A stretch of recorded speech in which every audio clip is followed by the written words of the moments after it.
does on the playback. Hello, everybody. I'm going to say usual routine Wednesday night golf show from Osimo.com. I'm Ben Razzo, but that's not Jason Roslin. We had a late scratch, just like in golf sometimes. What happens? You know, you got to WWD.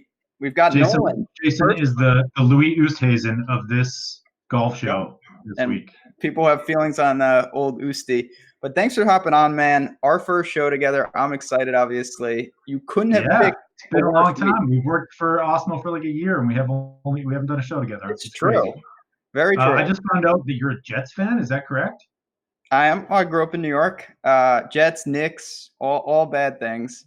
I'm so sorry for you. It's like finding out someone's aunt died. You know, you're like, oh, I'm so that's tough. Times are tough. What can I say? But no, like I said, we're gonna have some fun. Obviously, the show is always a good time. This might be the worst tournament of the year. Not gonna lie. Sorry about that. We've got the 3M Open from Minnesota. What say you? Have any thoughts just right off the top? Yeah, I mean, like it's so weird having these courses where you don't have any kind of stats to go on. So I don't know. My default for this is like to just sort of use the projections and then use ownership a little bit more to dictate my decisions, because I feel like a lot of what will drive the ownership is going to be more sort of guesswork narrative as opposed to, you know, like narrative that's based in at least some sort of statistical analysis. So I'm happy to like let the ownership go if it's going to go to like Sepp Straka and a bunch of these kind of like mid-price guys who aren't especially better than a lot of other mid-price guys. I'm happy to just kind of take the ownership discount on some of these other guys like Pat Perez isn't getting owned. You know, there are a few guys in this kind of low 7 range that I'm looking at. And then other than that, like I don't know what kind of style of play is gonna succeed here. I think it's probably gonna be a birdie fest, and there's gonna be some variance with the 27 water hazards. But other than that, it's guesswork. What are you saying? What's standing out to you? Yeah, so you know, you said it well. It's such a weird field. This is by all what we've seen a pretty easy course. That's what people are saying. How easy? We'll find out. I don't think it's going to be Detroit easy, but no doubt guys are going to score. But there's water all over this, and when you have water, you have increased variance because it's not like, oh, I'm in the rough, I'm gonna have a tough time. You're just in the water, and that's just a straight penalty. And B, if you're off, you're really going to make some big numbers, and that will drag the scoring average down. You're going to see a wide spread. You know, you see that at Honda. You see that in Florida in particular. It's not ideal, obviously, but we'll deal with it. So, you know, it's a par 71. Guys are going to be able to attack. And I think you make a good point. On a macro level, and obviously we're going to dive into this, when you have water, you know, the chalk is a little more incentivized to maybe zig. It doesn't mean you just fade all the high-owned guys. It doesn't work like that, obviously. But there's no doubt that you could get paid off if a couple balls find the drink. Let's just get right into it, because honestly, do you see anything with weather? I looked. I think it's pretty straight up this week. Looks like an all-around good test for everybody. Yeah, I was just checking like Pat Mayo's article here. It says rain and thunderstorms in the forecast almost every day this week, which means that it could play soft. But it looks like things are expected to clear up. 8 to 10 mile-an-hour winds, highs in the low 80s. Nothing really all that exciting. I don't think we're going to see any wave advantage here. But you know, it's always a good idea to check that last-minute weather report before your lineups start. But I mean, this doesn't seem like the kind of course that's going to provide a huge wave advantage for wind or anything. Which is good. We got enough to worry about. I don't want to be dealing with wind. I think we're pretty good on that front. So we'll just jump right into it, obviously. Yeah. You know, we've got I'm going to call it a big five. 5 guys over 10,000 on DraftKings. For me, I ended up actually not making a stand. I had a tough time separating. I thought Decky was the safest. I think Brooks is the most interesting. But I actually have exposure at a decent clip to all 5. Did you have a preference, or did you kind of keep it that same way? So I don't, and I think just because I was waiting to see what ownership would be like between these 4, I was really hoping that Jason Day would fly under the radar, but it doesn't look like that's the case. It looks like other than Brooks at 15%, who's the most expensive, all 4 of these, or sorry, 5, I guess if you're including Reed, Reed's going to be the lowest owned of the bunch, I'm guessing. Forgot to check that up, but yeah, it looks like him and Brooks are going to be lower owned than Decky, who I think is going to be clearly the most popular. Right. Yeah. So we got like Decky probably going to get hit in like 20, high or mid 20s somewhere. Yeah, I think. Yeah. Shambo somewhere in that range as well. So I don't really like have any kind of statistical preference. I think like what you're doing is probably pretty smart. I know when I've studied pros lineups, that seems to be a pretty popular move when you have a bunch of really even players. Is like there's just kind of some ownership dispersal among these top guys, and then what you do is you find your value or the plays you like the most in the other ranges, and then you sprinkle those in with your top plays and just kind of hope that one of these top plays hits or one of those combos hits. But I think Reed's a little bit expensive for me, even though he's definitely coming into form. Just grabbed him at 100 to 1 for the Open, which I'm pretty happy about. DeChambeau rounding into form, Day rounding into form. Matsuyama's been in form for ages. And then this Koepka narrative about him not competing in non-majors, that could be your advantage right there. If he seems to come in less than our projections sometimes. So if people are going to fade him because of that narrative, I'm happy to get back on and pay the premium. It's, this Brooks thing is funny. I saw on Twitter today, there was a poll, I forgot where it was, asking people, what do you think? Will Brooks win more majors or more non-majors from this point forward? And it was close. And that's just insane. I think people are kind of not thinking about this clearly, that Brooks is going to be just fine. He's going to win a bunch of tournaments, and he'll probably win maybe a couple more majors too. Obviously, the way he goes, he's unbelievable. But this whole thing that he doesn't care, maybe there's something to that, but it's not like he's never going to perform in non-majors.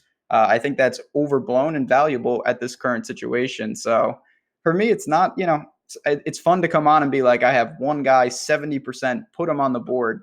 I really don't. I have small positions on all of these guys. As we work down, for me, I found a big drop off in the 9s. It's an interesting range.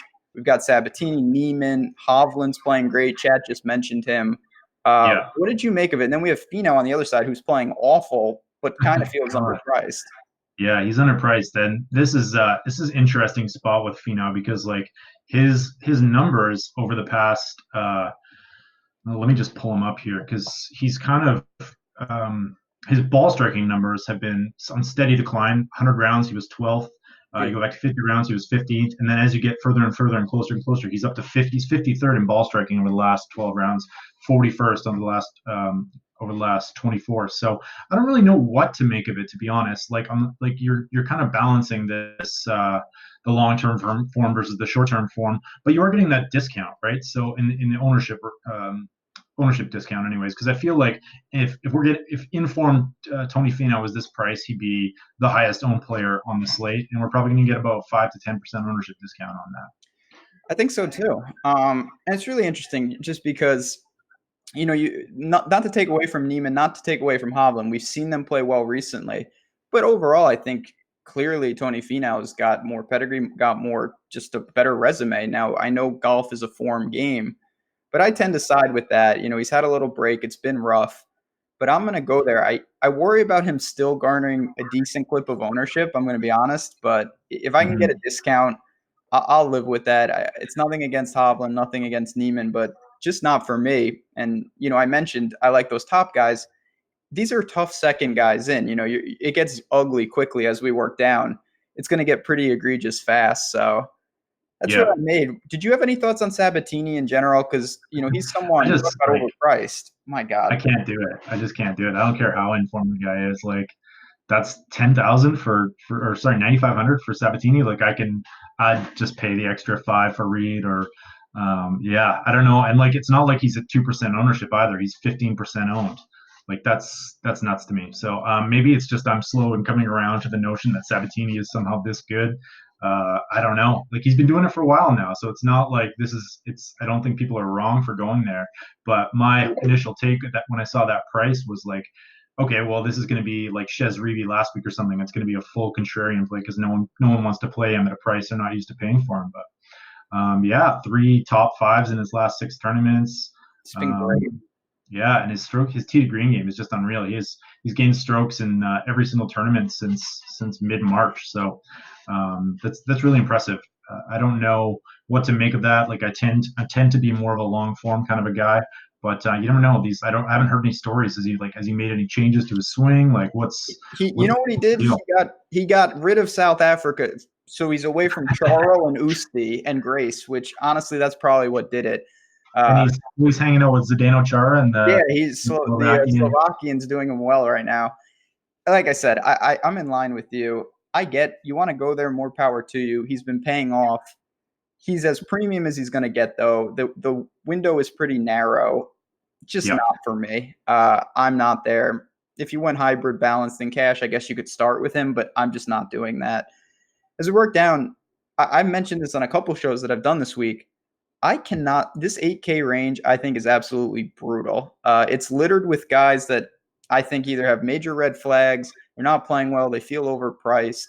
So I hate to be just a pure hater here. I really have. I'm probably underweight on almost the entire range from Streelman all the way down to Hadwin. Interesting. Yeah, like I feel like this range, if you're going to go down here, from a macro standpoint, I've been experimenting with the idea of building just some 8K lineups because the ownership is a little suppressed. And as soon as you get as soon as you get down below the like 7K range, you're in real trouble. Like this field bottoms out pretty quickly, right? So I've been kind of experimenting with a few guys in here and trying to like with ownership concentrating on 4 or 5 guys at the top. It kind of gives you that if you want to go and not take any of those 5 guys and just go down to this range, you're going to have a really balanced lineup and you're going to have a really contrarian lineup that I think a lot of people aren't gonna take. Probably not optimal. I mean, guaranteed not optimal. But you're right. Like Kevin Na on a 7,500-yard course, no thanks. Phil's form is terrible. Keegan Bradley, I don't know what happened. He was 110 to 1 last week, and now he's to 30 to 1 and is 8,800. I'm not sure what changed there. Streelman priced up. Like this Scott Piercy's I don't even know if Scott Piercy's sustainable at this point. Like he did a lot of his stuff at the US Open was with around the green game, right? So yeah, and that's and not Berger's been crap. So it's bad. I mean, for me, I got to some Hadwin. I have a feeling though he's going to be one of the more popular 8K plays. We have him around a 14% projected on the site right now. And there are some guys. You mentioned someone like Phil. I think I've been using him in Showdown. I like more in an 18-hole setting than a 72-hole, or with Phil 36-hole because he can't stay out of the water. You can always look for some of these guys you mentioned. I think in general, balanced like this is going to be really rare this week. I don't think people want to do that. I certainly didn't. So you can look there. I have a tough time seeing a big difference between the Streelmans, Keegans, Ryan Moores of the world and the Spawns, Hoffmans, Duffners. So you're getting $1,000 savings kind of as we work down to that high 7s range. I found myself Tringale. Yeah, Tringale. Yeah, no, you're right, man. Yeah, you're right. Like this is it's a much better range. It's a much better price point for so many of these golfers. So I think you're spot on with that take. It's really just a question of whether or not you kind of view one of these plays as a contrarian option to pair with one of these other top end guys, or if you want to do something different. It's interesting because a guy I want to bring up is Charlie Hoffman, who is in the high 7s. He's lost consistently with the putter and gained consistently with the irons. I'm frustrated. I keep playing him. He keeps killing me. I went back once again this week. It was for lack of other options. I needed multiple plays in that range, and I still feel like he's playing pretty good. He's just not getting the most out of his rounds.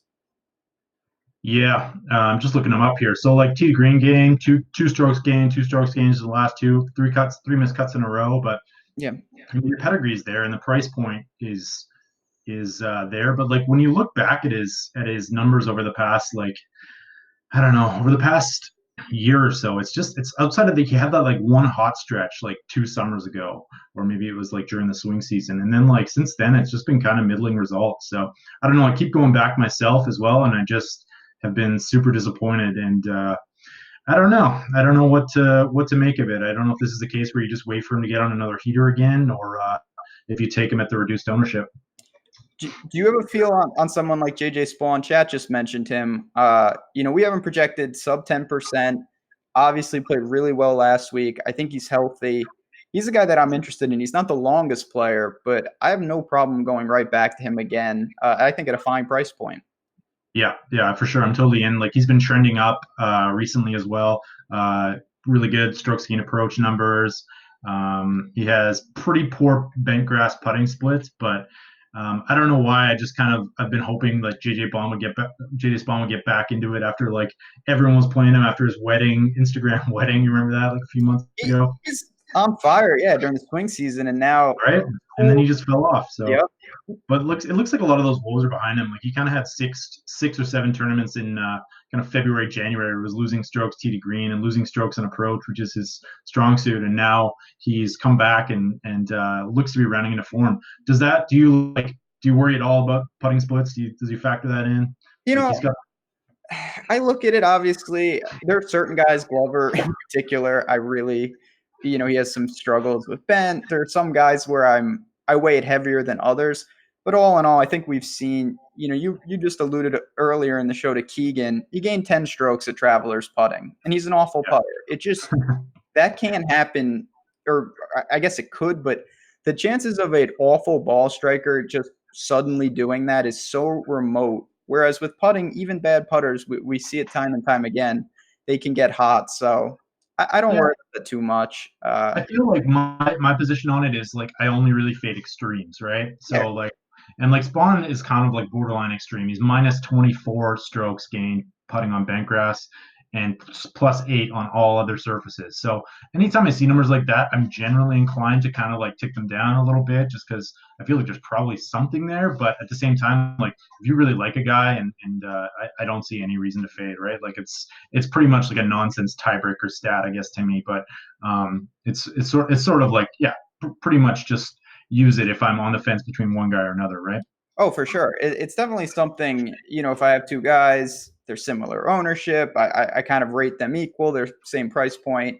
If one is on a preferred surface, or what I look for a lot of times, say you have a string of tournaments on POA and a guy's losing consistently, a change Yeah. of surface, sometimes that makes all the difference. So, it's like, okay, maybe it's a hard reset for a guy. He gets to bent. Even if he doesn't love it, if he's been struggling, maybe it's just a new look for him, kind of jumpstart that flat stick. Yeah, 100%. You know, So yeah, I'll have some Spawn this week, but probably not like a ton. mhm. There's so many good plays in this range. I think that's kind of why, or like I'm certainly dipping down to this range and filling out a lot of my rosters with guys like Luke List and Corey Connors and Keith Mitchell and sort of a lot of these like underperforming tee to green guys that Lucas Glover that are not in form right now, but may kind of can maybe catch a little fire really quickly. I don't know. I don't usually like to go all in on guys if they're both out of form. If they're out of form and we don't really know what the course fit's going to be, but so I'm kind of like just sort of sprinkling around in this range. It is tough with the course, just not knowing, like you said. Those are guys, List, Mitchell, Connors, they can all really strike it, but my God. Luke List. I pulled up his ball striking numbers recently, and he is, so if you go back 100 rounds, he's 8th in the field in ball striking, 50 is 21st, and then you get to 24 rounds, he's 64th, and he's 124th in the last 12. So he's gone like his like, I don't know what's happened to him, but like those are some really pronounced numbers. So and he was actually gaining strokes putting yet last week. So it's like just like total reverse for Luke List. Bizarre. I don't know. Or that was like, sorry, that was the PGA. He gained 7 strokes putting, but Yeah, he's been I don't know lately. It's just you can look to those guys. I have no problem with them. They're the type, though. This is, if they're off, big numbers could be posted. Killer Keith, Luke List, Yeah. Connors. I have some. I think they make great drive the green type plays, big large field tourney plays. I didn't look there in cash. I don't think it's necessary to try to pinpoint one of them. Yeah, for sure. Who's your most owned guy in this range? For me, so like we mentioned, I really like that high sevens range. And then when we worked down, I actually dropped to another good driver of the ball, Sam Burns. He's 7,300. He's really been good off the tee. Not doing much else. He is a Bermuda guy if you want to look at the splits, which isn't ideal, of course. We are on bent, but I factored in off the tee here. I think if you can maximize the aggression and obviously stay out of those hazards, you're going to be set up well to hit these greens. They're apparently very flat, so I think that might negate some of the putting. And I think Burns sets up really well to have a nice week. I like that call. Are you prioritizing OTT or approach? Like, is there one you're favoring over the other? I really did lean off the tee this week, more than I usually do, to be honest. I don't think we have a great read on the course. So, like all weeks, I tried to correlate some lineups. You get some good iron stacks in there, but I looked to some guys, especially if they're struggling. We'll Yeah. get down there, but I'll just jump the gun a little. Trey Mullinax has lost. He's missed a bunch of cuts in a row, but the one thing he's doing, he's gaining off the tee. And I went there this week. I thought that was an interesting move. But Sam Burns, I feel pretty comfortable with. And Brendan Steele is another one who he's been awful all year, starting to make cuts, and he's consistently gaining off the tee, which is good to see. Oh, that's nice. We could go for a little Brendan Steele run of form, like Yep. way back in the, I don't know, 2017 when he was Those like were the days. a My life lock. was a lot better when he was crushing it. I know. He's such a fun player to watch. He's got such a weird swing too. I Yeah, like him. he's a good dude. Big fan of him. Do you have anyone in this low sevens as we work down? There's a lot of options. Sam Ryder is there. I've seen people mention Max Homa, who's very, very interesting. Yeah, like Homa's. I feel like he must have gained a lot of his strokes in his win though, right? Like I feel like he's popping in a lot of people's models, but it's off the basis of that like one tournament. Is that like he went from unplayable suddenly to on vogue? But I guess like he had a three week or a three tournament stretch there before the Wells Fargo where he was gaining like crazy. Yeah, I mean, obviously he popped at Wells Fargo, and it's not a surprise, and it's not a knock. He gained a ton of strokes putting that week. He struck it phenomenal too, though. And he Yeah. has been gaining with the irons still. He's a fair price. I'm not in love with it, but I do think that the mentality, I've mentioned this on the show with Tim, of these web.com guys, they're in attack mode all the time. And at some of these easy courses, you really need to have that mindset. You can't go in and shoot 2 under. That's really not going to get it done on a round. You need to have the mindset, I'm going to shoot 65. Oh yeah, for sure. Totally agree with you. Did you say web.com? Did you mean No. Corn Ferry? We can't be having Corn Ferry just yet. It's just too absurd. What an awful name for a tour. It's so absurd that I remember it now. Like I remember it every time I read it. So like is- I can't even believe they allowed them to sponsor it. I don't get it at all. Corn Ferry, is that obviously it's I looked it up. It's like an investment firm or something. Like just the most boring sponsor you could ever imagine. Didn't the web.com used to be like the Nike tour or something? They got names on names. It was nationwide. There's a lot of tours out there. The Outlaws tour. There's some crazy things that go on in the golf world, but I'm not in touch with any of this stuff. That's why I don't know about these, secret players. One of them was supposedly was Matthew Wolfe. Do you have any interest in him? We've seen his debut. Got off to he's certainly behind Hovland and Morikawa starting off, but they say he has all the talent in the world.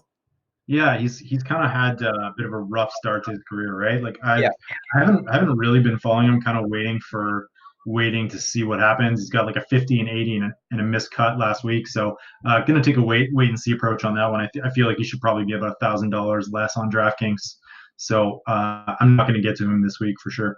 One guy I do like though in this range, possibly, is Wyndham Clark. I think solid. Always like to play him in GPPs. He's popped a few times. He's a birdie maker. He consistently ranks in the top 10 in birdies. He's got back-to-back top 20s, and he's kind of like this weird. He's one of the weirdest skill sets in golf where he like can mash it off the tee, is terrible at approach, but kills it around the greens. Like I don't know any other players that are like that, but I feel like he's sort of one of the darts I'm going to throw in this range. I actually had a lot of them last week, but unfortunately paired with Dustin Johnson lineups. So that's a guy I'm looking to in this range. And then I'm going to go back to Corey Connors a little bit. His ball striking and tee to green game are just insane. It's one of those things where like I feel like everyone in the industry likes to prioritize those numbers over putting, but the thing is, like, he's not going to be owned that this week. He's only like 3% owned because he's not really in form, but all he needs to do is get that putter popping, and he's got another win under his belt. He's so good, tee green. So those are two guys I'm going to target down here. Maybe one Siwoo Kim lineup. Oh boy, Siwoo, I don't know what is up. I know he comes out of nowhere when he plays well, but my God, he's looked awful. Wyndham Clark, you said it, Chad. I don't think this is the worst compare. Yeah, he kind of reminds me of Bo Hostler in that sense, where he's like crazy short game. Off the tee is great. You said it, awful irons, and it's just such an anomaly. Every time you look at his stats, you're like, oh, well, he can't repeat this. But he does, because he is a truly great player around the green, can get hot with the putter. So I definitely have some. Obviously, Bill Haas is right there. Oh God, he's one of our top contrarian ratings in Osmo's model this week. So We only produce very sharp things. You know how it goes. Bill Haas is gaining off the tee. That's the only positive. I would tread extremely cautiously if you want to burn that money.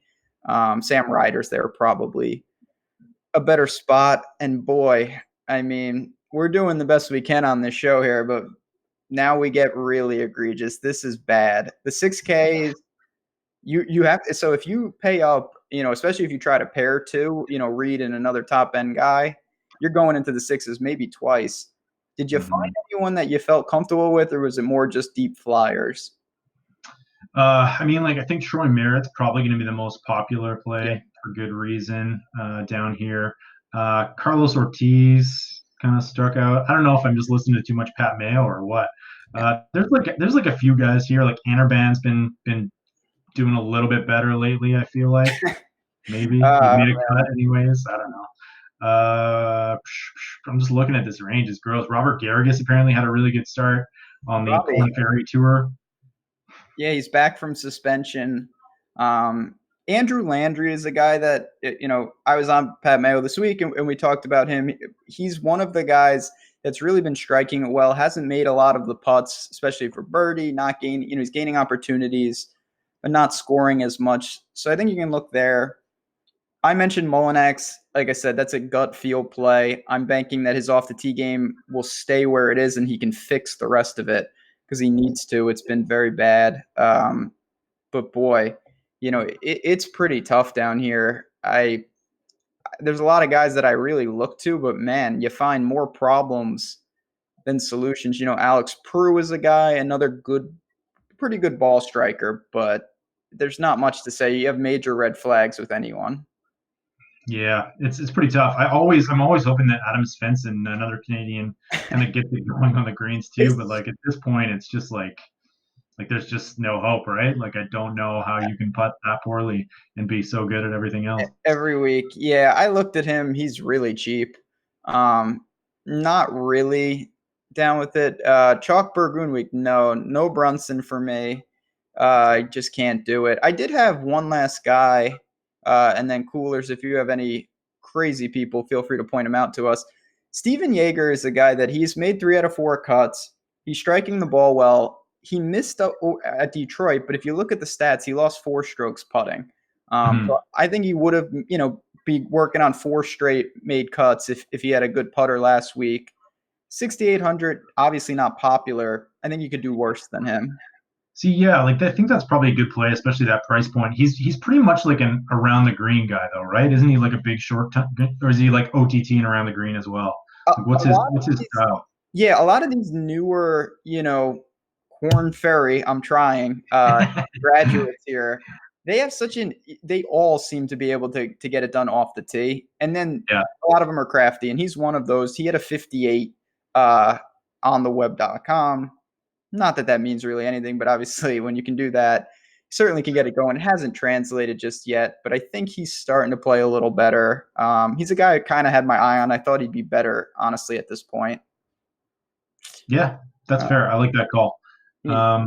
Anybody else? Yeah, so gross. Ted Potter after the Wizard last week. Yeah, I don't think I can do it. That's finished well, six strokes game putting, but that guy, like, what a weird stat line. He just like pops every like 2 years. Yeah. Otherwise he's basically Stephen Bowditch. It's so bad. I mean, there's names down here, but you're really, again, you're looking for guys. You're going to see some ball striking stats that maybe stand out, or a guy who's made a couple cuts, like Joey Garber, things like that. But all in all, what I really tried to do was structure my lineups where I'm ending in the low 7s. I mentioned Burns, Sam Ryder, those types. You mentioned Wyndham Clark. To me, there's a big gap between the guys we're talking about right now and guys like that. And I think unless you have to, try not to go down here. And I think as well, like Awesomo's projections reflect that as well, or like our site projections. Like normally when I look, the first thing I do when I check out our projections is I just kind of scroll down and see like, okay, who's the first guy popping in the 6,000 range? Who's the first guy popping in the sevens? And like this, you have to go like all the way down to the bottom of the sevens this time. Like there's not like it's like maybe there's Bo Hostler and Troy Merritt and KH Lee, I guess, as well as another guy if you want to kind of target a birdie maker down there that's shown some upside, but there's not a lot of these guys kind of sneaking up into that sort of range where you'd find a projection for other guys in the mid sevens. So I think that's kind of like our thinking is kind of in line with where our projections are at as well. It's true. I'm totally with you. We did have actually interesting question from chat. I have a couple names I'm going to throw at you. They're from down here. So the first guy is Wes Roach, who came out of nowhere last week, came in third in Detroit, playing certainly well. He's probably going to be sub 5%. I didn't get there, but I get the logic for seeing that. Maybe he's found something. Do you have any thoughts on a guy that I truly don't know much about? I'm in the same boat as you. I don't know much about him, like, but he's gains like he's kind of been up and down. He's had an 11th at the RBC Canadian, third last week behind 8 strokes gained tee to green. So like I think there are probably worse plays than that down there. Like that's something, right? Like Yeah, at this price range and at that ownership, that's something. I wish he was a little cheaper, to be honest. He's flat 7, and not Oh, that is he? I thought he was mid sixes. Yeah, see okay, that would that's be, and it's a perfect segue actually to the next guy. And appreciate the question. This is a good one. There's a guy named Josh Teater who sounds like a creative player. I'm not going to lie, but he is a real person, apparently. He gained 6.5 strokes at Rocket Mortgage on the approach. He's had a couple other really good iron weeks, and he's working on 4 straight made cuts, and he is in the mid sixes. So I get the logic there. I actually have him in my player pool. I feel like I've written him up at some point this year, some sort of low on flyer or something. He's like 4 straight made cuts, 2 top 40s to top 20. Seems to be kind of doing it in every facet. So again, a guy like I don't really know too much about, but let me just see if I can look up a few stats here. Kind of looks like pretty outside of his short game, like pretty solid across the board. So 19th in strokes gained approach over the last 50 rounds in this field. That's pretty good. Not bad. I mean, that's like I said, when we're down here, if you can find anything to grasp onto, you're really just looking for someone to find the weekend, make some birds, and let Decky or Brooks or whoever you got by playing this person to do the heavy lifting. Although Teater's 40 years old. I did not know that. Yeesh. I didn't either. Like I said, this person might not even be real, but allegedly he is. And again, EMAC was just talking about 6 of 6s on a typical week.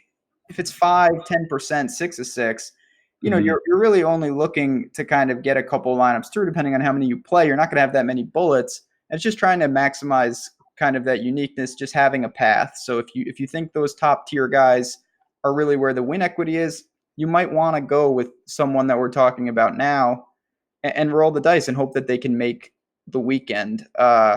Dear God, we have our annual. Oh, go ahead, take it away. I was just going to say, I wanted to ask you about 2 players. Sure. So first one, Cameron Tringale. Yes. Last 100 rounds, 113th in ball striking, minus 34 strokes. Go up to the last 36, 24, and 12 rounds through Fantasy National. 27th, 17th, third in ball striking. Yeah, guys, just killing it. Always known as a great putter, right? Or like was known as a great putter before he's before he's we haven't projected for only 7% ownership. For some reason, I thought it was going to be higher than that. What are you doing with him this week? So I will say that I have a feeling it does creep north of 10. That's just on a gut feel. I have some. It's a guy that if he's really popular, I might not be able to get leverage on just because I like other guys in that range. But I had Tringale last week. He was great. He's been absolutely phenomenal. And unlike Rory Sabatini, I don't think the price has fully caught up to how well he's playing. So I'm going to continue to go there. I have no problem with that. Yeah, for sure. I'm on the same boat. I think like if it's under 10%, I think that's stomachable, right? I heard definitely. Somebody say it was going to be 15, and I was like, nah, that's too much. And then the other guy I wanted to see, like probably rating out as one of our top values of the week, is Lucas Glover. Never fun to play Lucas Glover because you could wake up on Thursday morning and find he's hit the water 3 times and he's Correct. basically dead for last. So, but his numbers are insane. His like really hot run of form looks to be coming to an end. He was crazy hot during the swing season, and that's come back down to earth. But he is 21st on the PGA Tour this season in weighted scoring average, which is just nuts to me. I can't put that together. Again, he's a tee green guy that I always like to target. Terrible putter.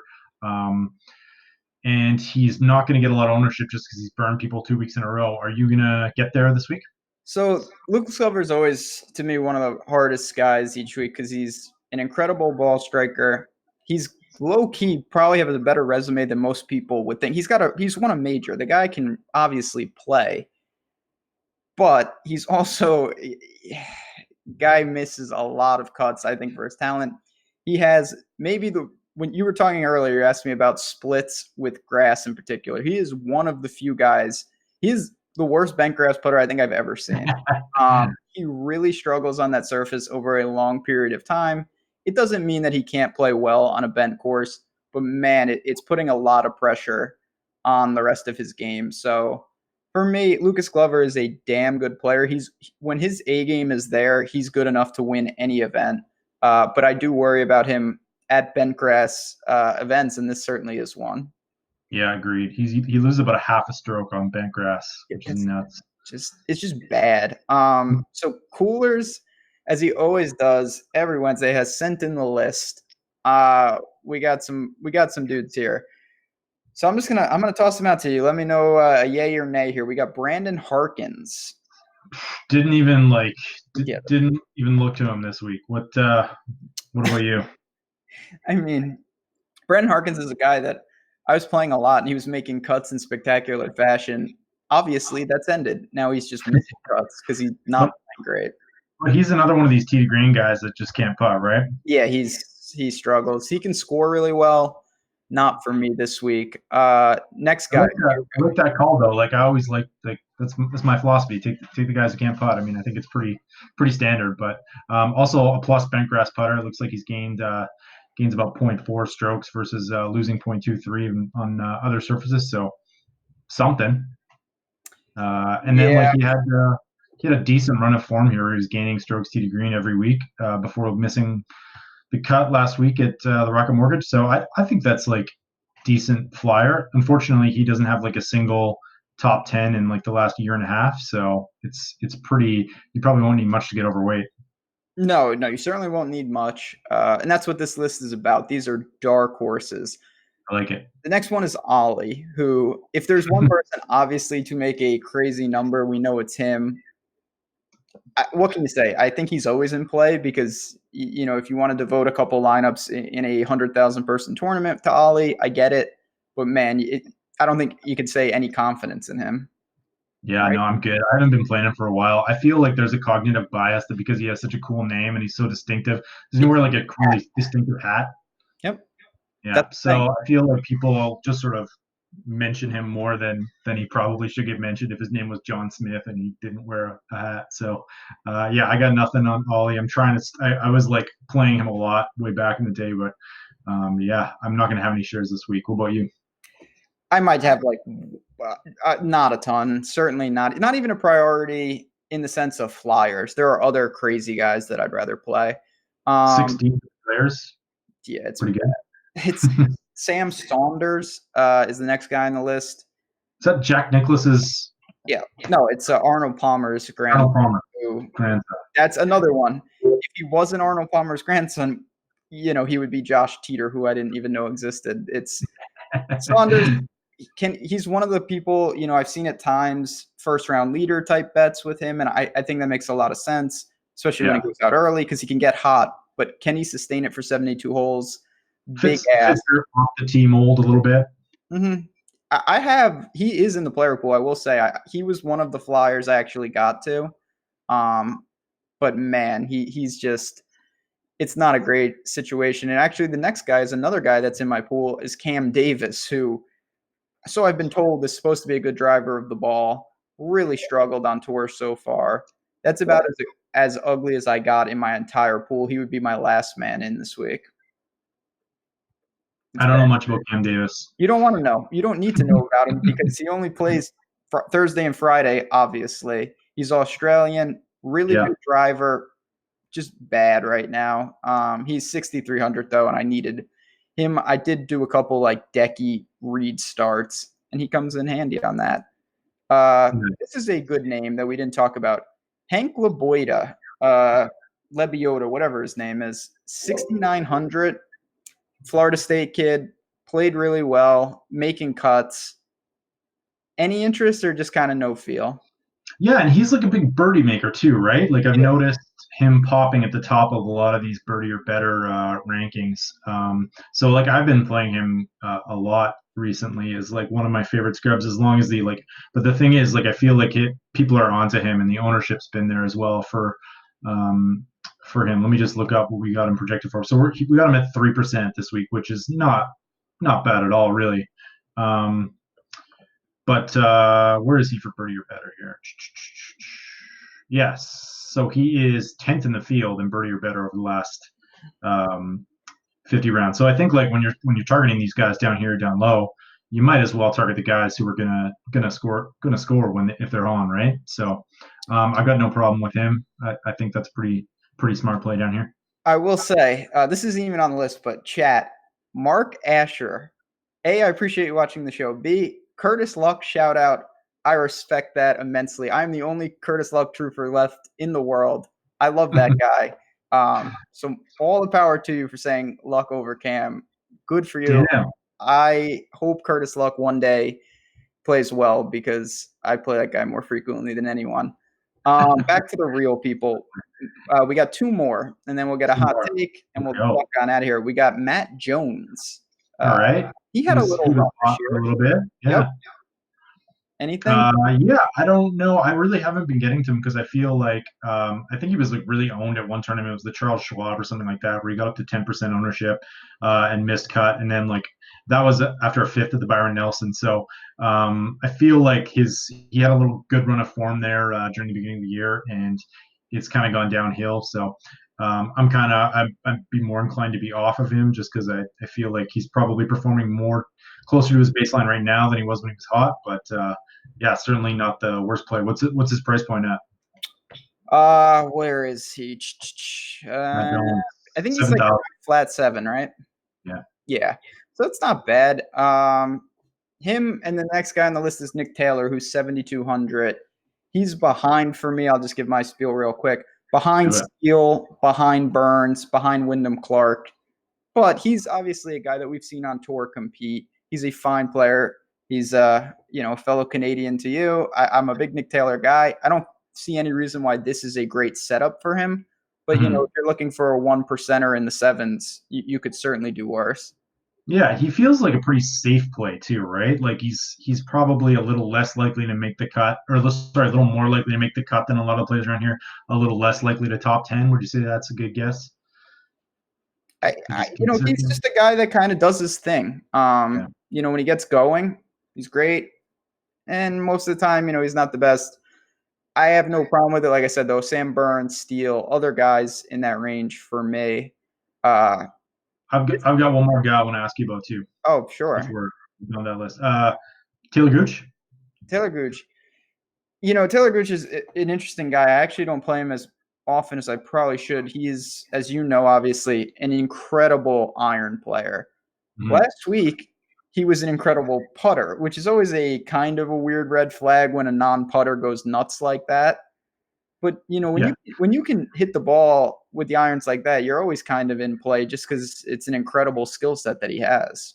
Mm-hmm. He had like 2 opposite weeks at the Canadian Open. He lost 5 strokes putting and gained 10 strokes on approach. And then last week he gained 9 strokes putting and didn't gain any on approach. Like just crazy splits there. But he's like nuts on approach, and he's a plus bentgrass putter. And he's not all that highly owned. I kind of was thinking about maybe going overweight there. Interesting. I will say, Chad astutely pointed out that I haven't mentioned Dylan Fratelli in the entire show, which is progress for me.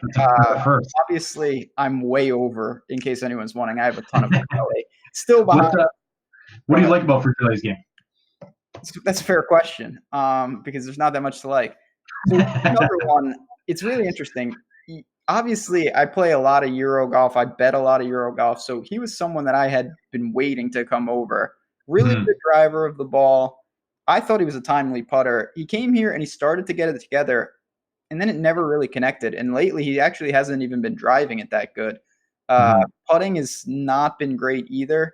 But I will say, for me, I really think that he's a better player than he's shown. I think we're going to see that as time bears out. He's starting, he's making cuts pretty consistently, but he really hasn't knocked on the door at all. So this is a guy, again, I think his off the tee game can carry him here. Is he a priority? No, but I'm going to continue to play him until it really gets bad and it's killing me, because I like the play. Go for fair. That. Yeah, fair. Do it for South. Decent price, right? So why not? And then we got one more. What? Oh yeah, I want to get your thoughts, and then I want to get a hot take, and we will get out of here. Doc Redman is the guy that is going to be popular this week. We saw him explode last week. I'll just say right off the top, I have no interest in him this week. Did you get there? Do you think he can continue that obviously stellar play? I wanted to look at his ownership. So 8% ownership. I think that goes over personally. Yeah. I can't say I don't usually chase this kind of stuff, like 2 great tournaments in a row from him, top 20 at Wells Fargo and a second at the Rocket Mortgage. But I tend to lean. Wasn't he qualifier last week too? Like didn't he? Yeah, he just out of nowhere. So I mean, shout out to him. Fantastic run, life-changing event. I'm just not there. I'll let other people chase that. And if he plays great again, good for them. Only 21 years old, recent Clemson grad, so maybe someone to keep an eye on long term. I don't know. I'm not going to chase 2 good tournaments in a row for a 21-year-old, but yeah, I mean, if you want to, I don't think there's anything wrong with it. It's just more of an ownership thing for me. Yeah, it's I just can't get there with him. So I think we did a pretty good job. Chat obviously threw out some names. I think we got to most people. Like I said, I think my final thoughts, we don't know. It's a new course. It's a tough spot for everyone. I think you want to embrace. You're not going to find a lineup. I'll put it like this. If you have a lineup where you have 6 guys that you feel really comfortable about, it's probably duped. You're going to have to embrace some type of guy that's either not playing well or that's a little against the grain. And we just don't have the talent where you have so many options. So don't be afraid to take someone that maybe has some murky history, murky form, and just see what you can do this week. 100%. I like it. Yeah. Do you have, now this is the most important part of the show. So we got to give a hot take, and I'm not going to lie to you. I've been on low-key chat. I just want to tap my little horn here. Spawn Heater top 5. Neiman top 5 2 weeks ago. I said Mali 25-1 in the African Cup of Nations. You see them rolling. They're into the knockout stage. Don't hate on that. So, I bet all my money on Mauritania. Yeah, Mauritania, those bums. So we're going to see what we can muster up here. Now I probably should think of I'm going to stick with my top 5s here. I'll go first. I'm going to say the Charlie Hoffman top 5s. I know that's out of the clouds, but I really like the spot for him. I know I've said that in recent weeks and it has not panned out, but this is a guy that we've seen when it's clicking. We know he can compete. That's not in question. It's just about putting it all together. I like it. I'm going to have to trust your opinion there and possibly try to get overweight here. 7% ownership. Come on. Pretty good value on Osmo's ranks. So I like that call a lot. I think mine's going to be like, we're going to see one, it's maybe a little less out there, but we're going to see one of these slumping tee to green monsters come through this week and break the slump. Yeah. One of Glover, Mitchell, Luke List, Corey Connors finishes top 5. All right. I like it. And we've seen that, we've seen these guys. It looks up, God. And then all it takes, like you said, one good putting week. You get it for 72 holes, then it disappears forever. But that's all it takes to break through. Corey Connors already did that this year. But hey, man, I appreciate you subbing in tonight. trust me, I Anytime. would not have done this one alone. This is as bad as I would have had to pull Josh out behind the glass for the 3M Open here. Any final Yeah. thoughts before we duck on out? No, man, I'm excited. Like, it's good. This feels like a little mini swing season. I think Feinberg said that the other day. It kind of feels like a little downturn. It hasn't been the most exciting couple weeks here for golf, but we're going to get into a pretty fun season coming up here. So I'm excited. Golf's going to get us through until football season, which crazily starts in like a month. I think the Hall of Fame game's in about a month. So, and then yeah, you and I are going to start doing up some previews. I think for some video previews for our to go along with our team previews. And yeah, if you're jonesing for some NFL action, Ben and I we're breaking down all 32 teams. So we certainly are. Yeah. So But yeah, thanks for having me, man. It was super fun. Hope to be back in the future. definitely. Yeah. So on that note, everyone, chat as always. What can we say? We love Wednesday nights. If you could hit the like button on the way out, it does help us a bunch. Football's around the corner, but there's still plenty of golf. Next week, myself, Jason Roslin will be back in action. John Deere Classic. It's going to be another egregious one. What can I say? But thanks, Nolan. Thanks, Josh. Good luck, everyone. Find us in Slack, and we'll see you here next week.